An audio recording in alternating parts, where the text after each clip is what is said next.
Información entregada por el Ministerio de Salud, los contagios con Delta superan los 1.400 en el país, ¿ok? 1.400 en el país con Delta. Y la variante Mu representa el 15% del total de los casos secuenciados. Por otra parte, casi un centenar de comunas de nuestro país no registran casos activos de COVID. Pero se espera que tras las fiestas patrias pueda existir este aumento de contagios. Según expertos, el COVID se está quedando con una circulación permanente. Se está comportando como una endemia. Vamos a conversar ahora con Susan Bueno, es investigadora, es doctora del Instituto Milenio de Inmunología y Terapia. Susan, ¿cómo estás? Buen día. Un abrazo muy grande.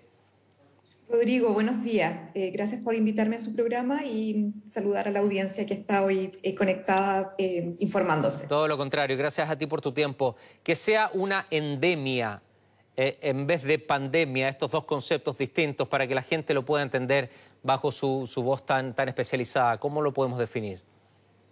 Bueno, ocurre que cuando una enfermedad infecciosa se considera una pandemia, es una enfermedad que se ha diseminado desde, por ejemplo, una localidad en particular hacia múltiples países en diferentes continentes, y eso fue lo que nosotros hemos evidenciado y hemos vivido desde el año, digamos, 2019 en adelante, ¿verdad? De finales del 2019.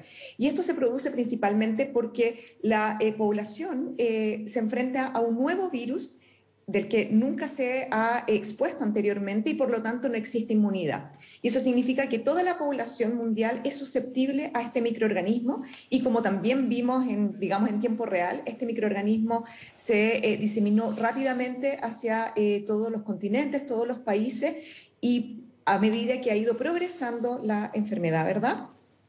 Las personas tanto que se han infectado, y así como aquellas que han recibido la vacuna o las múltiples vacunas que se han generado y que las han recibido, por supuesto, posterior a la aparición de este virus, indica que ya en la población general hay una inmunidad, ¿verdad? Entonces, a partir justamente de esta inmunización de la población, se empiezan a reducir los números de casos y empieza a haber casos en localidades, o brotes, digamos, en localidades específicas. Y es ahí donde ya esta pandemia comienza a ser una endemia, es decir, una enfermedad que ya está controlada, que la mayoría de la población ya tiene inmunidad contra este microorganismo, pero que aparecen brotes en diferentes localidades. O sea, Susan, la podemos entender como una circulación ya permanente, que vamos a convivir con esto. Por supuesto, y eso, dado que este virus es un virus respiratorio, como múltiples virus respiratorios, estos virus en general una vez que aparecen, son difíciles de erradicar. De hecho, en la historia de la humanidad, solamente un virus a la fecha ha sido erradicado por vacunación, que es el virus de la viruela, y hay múltiples otras enfermedades infecciosas causadas por virus que están en proceso de erradicación. Pero eso es un proceso muy largo que requiere décadas de vacunación. Entonces, este virus respiratorio claramente se va a quedar en la población, y por dos razones. Primero que todo, porque siempre, a pesar de que hay un porcentaje importante de la población que está o va a estar inmunizada contra este virus, siempre se van a generar personas que van a ser susceptibles a la infección.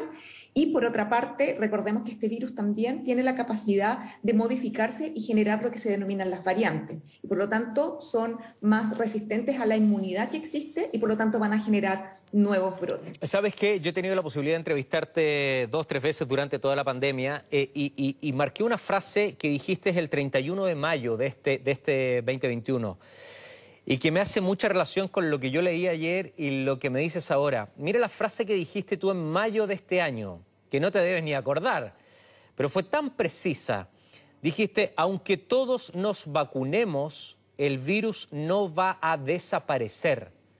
Eso lo dijiste en mayo de este año, estamos en septiembre. ¿Por qué lo dijiste con tanta convicción y hoy el tiempo te da absolutamente la razón?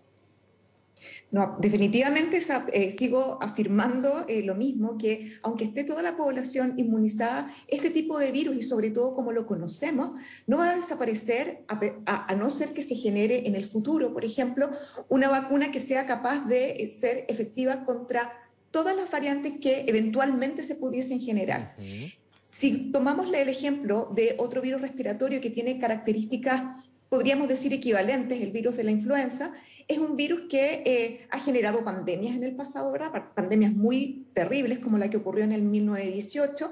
Se han generado vacunas contra este virus, pero aún así este virus sigue existiendo en la población y de hecho año a año tenemos que seguir vacunándonos contra este virus. Ajá. Y esto es por las características que tienen estos microorganismos, que tienen la capacidad de, digamos, evolucionar, seleccionarse y generar nuevas versiones que son, por supuesto, más resistentes a la inmunidad previa que se ha generado por versiones anteriores y, como comenté anteriormente, porque existe siempre un porcentaje de la población o que no se puede inmunizar porque no puede recibir vacuna o que reduce su nivel de inmunidad por múltiples razones. Y por supuesto, los niños que van naciendo y que no conocen prácticamente este virus, a no ser que en el futuro también se consideren y se generen vacunas que se puedan utilizar, por ejemplo, desde el nacimiento para poder eliminar eventualmente en el futuro esta enfermedad, pero posiblemente vamos a convivir por muchos años y eventualmente por, digamos, permanente. O sea, eternamente. podemos entender que esta vacuna va a ser como las vacunas que ya estamos acostumbrados, permanentemente todos los años vacunarse del COVID, por ejemplo. Susan, hablaste de las variantes. La pega del virus es mutar, ¿sí? La pega del virus es transformarse, es vivo, es inteligente el virus, se va transformando. No sé si te diste cuenta que en Arica, en nuestro país, el 60% de los contagios corresponde a la variante Delta. ¿Qué te indica eso? Bueno, primero que todo, transmitir a la población, a la audiencia que nos está escuchando hoy en día, que justamente los virus son agentes infecciosos que tienen una capacidad de reproducción muy rápida. Entonces, si pensamos en el ser humano, la capacidad de reproducción del ser humano es sostenida, pero es, digamos, es anual, digamos, es por año. En cambio, los virus día a día se reproducen y generan nueva progenie. Y en este proceso, además, los virus tienen una característica súper especial de que son capaces de generar cambios en su material genético por las características moleculares que tienen y, por lo tanto, en cada vez que se reproducen, por ejemplo, en una célula o en una persona, son capaces de generar múltiples versiones de este virus. Y claramente aquellas versiones que son más adaptadas para, por ejemplo, transmitirse mucho más rápido, resistir más al medio ambiente y otras características que los hacen más ventajosos, les van dando ventaja con respecto a otras versiones. Entonces, de esta manera se van seleccionando virus que son mucho más adaptados y uno dice, pucha, en tan poco tiempo han aparecido nuevos virus que son mucho mejores, entre comillas. Pero esto es por esta característica que tienen estos microorganismos y que se van seleccionando naturalmente.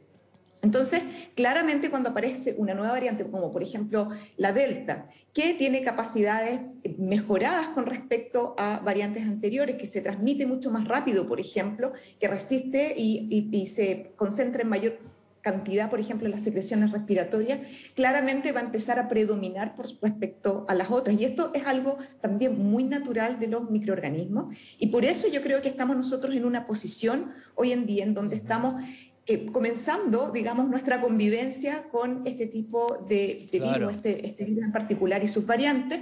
Por lo tanto, no significa, por ejemplo, que tengamos una vacuna hoy en día y que hay un porcentaje importante de la población de que no vayan a aparecer nuevas variantes que sean más resistentes. Por eso es sumamente importante que, a pesar, y en este minuto, digamos que estamos en este proceso, en este punto de la pandemia en el que existen las vacunas, pero todavía tenemos muy alta circulación viral, que sigamos utilizando todas las medidas de prevención posible que son individuales. Por supuesto, el distanciamiento físico de otras personas, la mascarilla, el lavado de manos. Y esto lo vamos a tener que mantener por mucho tiempo junto con la vacunación. Ajá. Susan, ¿es posible que nosotros lleguemos a un escenario de no tener fallecidos ya vacunados, pero de forma permanente? ¿Es posible eso? Bueno, eso es obviamente todo lo que todos esperamos y que este virus deje de causar enfermedades tan severas en un porcentaje importante de la población, Pero también es importante considerar que justamente la vacunación induce una inmunidad protectora, pero existen otras condiciones de salud que también van, digamos, apareciendo en la población que es mayor, por ejemplo, en lo que se denomina, ¿verdad?, las comorbilidades, que pueden hacer justamente a una persona más susceptible. Y de hecho, las personas adultas mayores que son ya, que tienen, digamos, una cantidad, son mucho más longevas, está demostrado que la respuesta inmune empieza a reducirse y es menos activa. Por lo tanto, siempre van a haber porcentajes de la población que van a ser mucho más susceptibles a pesar de que estén vacunadas. Y por eso es sumamente importante que vayamos estudiando cómo este virus se va comportando en la población para colocar medidas adicionales, por ejemplo, en personas que ya podemos identificar como más susceptibles, independientes que estén vacunadas.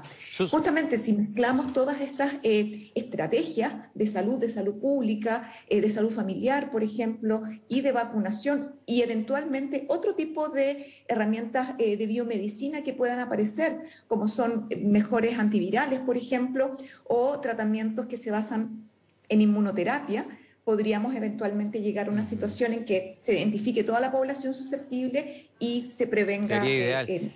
Susan, por último, viene el 18 de septiembre, ninguna comuna en cuarentena, hay mucha libertad. ¿Tienes miedo a una curva en alza? ¿Tienes miedo a un rebrote? En verdad, con este virus es muy difícil de anticipar qué va a pasar y, por supuesto, siempre tenemos que ser muy cautos y muy precavidos, considerando de que eventualmente este virus y los brotes de este virus pueden resurgir. Por lo tanto, yo considero que es muy importante transmitir a la población que, si bien estamos en un momento epidemiológico que es muy favorable porque hay un porcentaje importante de la población que está inmunizada, tenemos una circulación viral muy baja, justamente existen factores que pueden favorecer que vuelva a aumentar la circulación de este virus. Tenemos todavía un porcentaje de personas que están rezagadas, que no se han vacunado. Tenemos porcentajes de población, la población más pequeña, ¿verdad?, que no tiene actualmente todavía el acceso a vacunas de forma masiva. Y si sumamos esto a condiciones como mayor acercamiento físico, acumulación o aglomeración en lugares cerrados, poca ventilación, no uso de mascarilla o de medidas de higiene, claramente eso es una indicación clara de que puede existir un aumento de la circulación viral. Por lo tanto, es una responsabilidad individual. A pesar de que tengamos todos estos buenos indicadores, tenemos que seguir siempre siendo muy absolutamente, cautos. depende nuestro también. Mucha pega nuestra. Susan, te mando un abrazo y te agradezco muchísimo. Gracias por todo. Muchas gracias a ustedes y, bueno, por supuesto, todos a cuidarse y seguimos en contacto. Exactamente. Gracias, Susan, como siempre, muy gentil.